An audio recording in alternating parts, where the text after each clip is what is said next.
عشان ما كم جرتوا ردفتوا تفيك بجمت سكية يعني جرا قال تربيس اللي بقى جراتني بكوا جرتني نلقى يسيف أنا جراتو رجعنا ما يركفون نقابه سبرايز ينفكاته أنا كاتم بيجو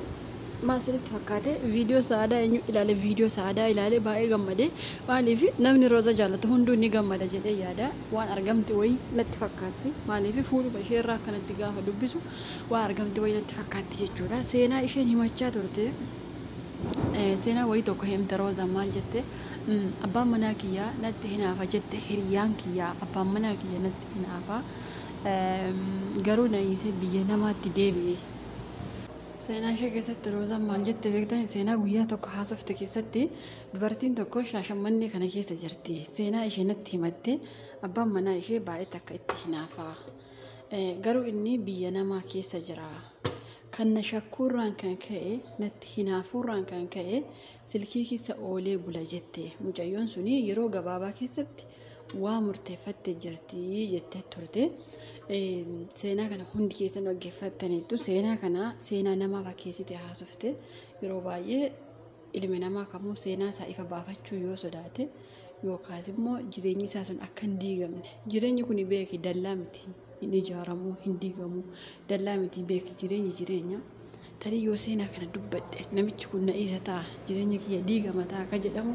akkatte wande barfatte waynatti fakkata malivi rozan kana hasofte ji angenye ji alama yu wange sanatti fakkatu badde jedani jechuudha nitti anu namonni baay'ee rozan hin banne jettani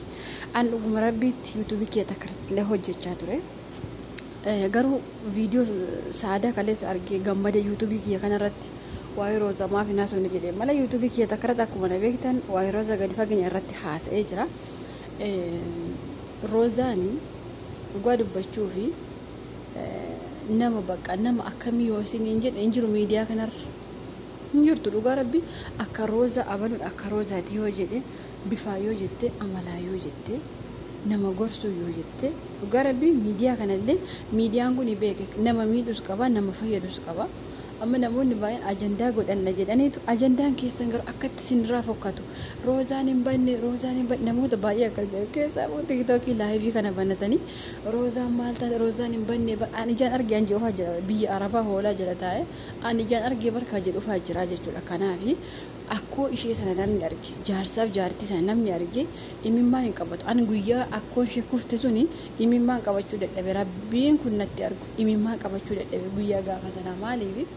roza akka malee jaalatani abbaa ishee fi haadha ishee caalaa akkoo ishee akaakayyuun ishee akka guddisan himtee jirti roza yeroo baay'ee isaan akka guddisan irra deddeebitee himtee jirti akkuma beektan abbaan ishee waggaa meeqa yemen keessa ture jaarsaaf jaartii guddisee jechuudha guyyaa jaartiin sun kuftee ani akka malee rifadhe maaliif beektani nin qaba sagalee ijoollee waraabbadhee dhugaa rabbii warra waa'ee roozarra haasa'e nin qaba sagalee isaanii waraabbadhe maaliif jaartiin dhukkuba dhiigaa yookaas dhiibbaa dhiigaa akka qabdu roozaan dubbattee turte ilmi namaa kamuu otoo yuutuubii miiliyoona meeqasii kaffale hagamaa otoo sii kaffale an dhuguma rabbi isinitti otoo miiliyoona meeqasii kaffale yuutuubii akkuma 5,6,2,3 sitti kaffalu isiiti osuma miiliyoona meeqasitti kaffale nama dhukkuba dhiigaa qabu kanaayyuu nama guddaa jaarsaaf jaartii namni miidiyaa irratti as baasee kuffisa jettanii yaaddu iyyaadamu dhugaa rabbi isinitti kanaafi oromoon keenya gaafa maalii wal amanna beektu gaafa namni sun du'ee bakka owwaalamee biraa galame gaafa sana namni sun akka du'e amanna fayyaatti wal barbaaduun baay'ee taqallutti ulfaata bakka maaliif wal jaalala walii hin qabnu roozaan kun amma ergi baddee ji'a meeqa dhugaa rabbi ergi baddee amma ji'a sadii oliif fidne erguma miidiyaa irratti maniyyuu ji'a lama oli ji'a lama ji'a sadii akkasiin fitti dhugaa rabbi ji'a lama fitti dura gaafa himan sana maal jedhani roozaa argamne guyyaa 15 jedhani namoonni baay'een arraba eerattan ka jaarsa ishee fa arrabsu jira kan immoo roozaa kanattu deebi arrabsu jira kan abbaa ishee fa arrabsu jira maa diyaaspooratti heerumte maa maal awwaan seetti mukeessa waan sadii bakka isaan beektan bakkatti deessu bakkatti duutu bakkatti heerumtu kana sadan hin beektu dhuguma rabbi yoo isinitti mutaate mee carraa kana sadan mokkoraa ilaala bakkatti heerumtullee hin beektu bakkatti fuutullee hin beektu bakkatti duutullee akkatti duutullee hin beektu guyyaa duutullee guyyaa deessullee akkatti deessullee hin beektu kana sadan ilmi namaa kamu maraxatees miti filatees miti waan isaa ton beekamin akka xoosii wayii sitti dhufaa jechuudha. Mee kijiba kiyyaaf kana sadan yaalaa ilaala. Warri bakka isaa beektan natti hima. Warri guyyaa da'umsaa beektan illee natti hima. Tarii doktoriin guyyaa sadan kana torbee sadan kana torbee lama kan deessa siin jechuu danda'a. Garuu sa'aatii isaa maal akka ta'e yoom akka ta'e beekuu hin dandeessu. Kanaaf gaa'ila keessatti nama tuquun maa achi heerumte maa diyaasporaa heerumte maa maalii taate maa akkana taate carraa isheetii beeki. Carraa isheetu nama kana sii ta'aa jedhee itti qoode. Isinii galee maa yemen keessatti ijoollee baay'ee faana piraankii hojjechaa turte, diraamaa adda addaa hojjechaa turte, achi keessa namatti heerumtu abde. Garuu carraan bakka achi si kaayisiin jedha sanitti heerumtaa jechuudha. Inni itti aanu namoonni baay'een abbaan ishee yoo akkasii iimeeliin eessaa fidee ga'e abbaan ishee maal jedhe iimeeliin roozaa narra jira. Viidiyoo ishee kanaaf natu gadhiisa jee gaafa duraa isinitti himu. Isin wal cabsuu fiigdanii dhugaa rabbii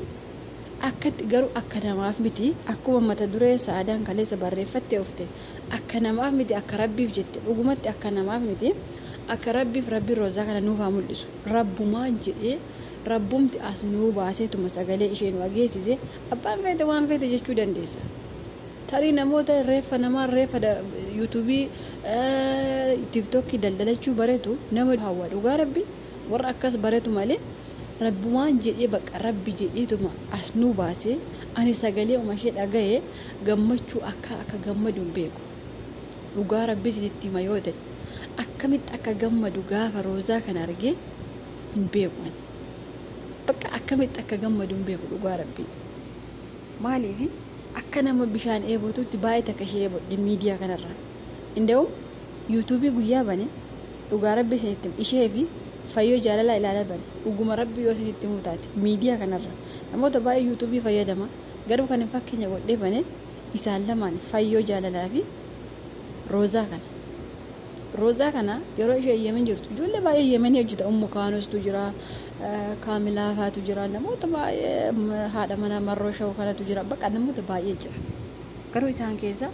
roozaa kana guyyaa tokko seenaa ishee irratti ishee hordofe achii booda sirriitti gadi fageenya ishee hordofe. Akkaataatti yuutuubii namni banatu yuutuubiin maal akka ta'e illee ishee irraa bare. Nama akka nama gorsu roozaan kun dhugaa rabbii addunyaa kanarratti namni gaariin hin jiraatullee namni gaarii namaaf yaadullee badaa umurii dheeratu. Kanaafuu akkuma nama laayyuun tokko Oromoo keessaa baddeetti an dhuguma rabbii isinitti himuuf yoo ta'e roozaan kun waa ta'uurraa yookaan roozaan kun miidiyaa kanarraa baduurraa lubbumaan waa tokko ta'uu ishee miti miidiyuma kanarraa baduurraa Oromoo 2020 baduu naa wayya. Dhugaa rabbii isinitti himu 2020 isin baduu naa wayya. Maaliif namni tokko firii qabaattee yoo jiraatte si gargaara bakka si fayyada gorsa ishee. Akka dubartoota kamittiyyuu gorsa namaa laachaa turte roozaan kun dhugaa rabbii yuutuubii ishee keessatti deemta ilaaltan waan si gorsu waan jireenya keef si jabeessu bakka. Kanaaf ani baay'ee gammadee jira viidiyoo sa'aadaa kaleessaa ilaalee garuu sa'aadaan kana sana hin jenne akka rabbiif jammata dureen isheen garuu baay'ee gammaddee kokkofalti waanuma afuura ishee ageessetti jedheetanii hin gammadanillee warri atoo roozaa argamte jettanii gammaddanillee koomentii barreessa. Isin hordoftoonni hin gammaddu jedheetuma yaada namni ishee jibbu nama muraasa. Namni hundimmoo nama hin jaalatu addunyaa kanarra tokko si jaalata tokko immoo si jibbu.